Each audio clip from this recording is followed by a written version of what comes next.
Kantengwa Aziz Janat, umubyeyi wa diplomate witabye Imana kuwa 3 Nzeri 2025, yashyinguwe mu irimbi rya Rusororo kuri uyu wa 4 Nzeri 2025.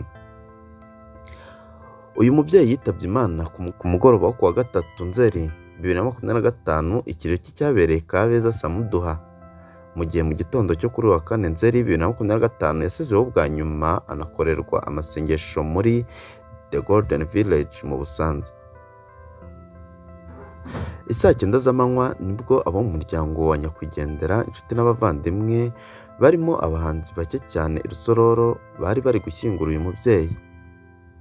Abitabiriye umuhango wo gushyingura umubyeyi wa diplomate baganiriye n'igihe bahuriza ku kugaya abahanzi bagenzi be batigeze bamutabara cyane ko bariyo bari mbarwa.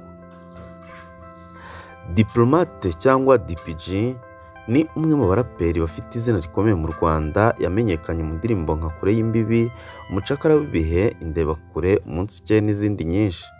Umuhanzi benshi bamenye nka Diplomate cyangwa se abamuzi igikondo muri Kicukiro kuva kera bamwita Nuru Fasase.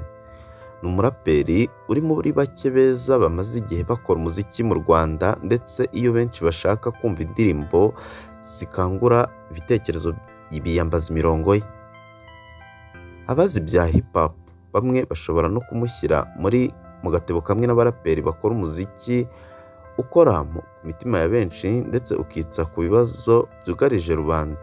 Aha nko muri Amerika twamugereranya n'abarimo Moses Def, Talib Kweli, J. Cole, Kendrick Lamar n'abandi.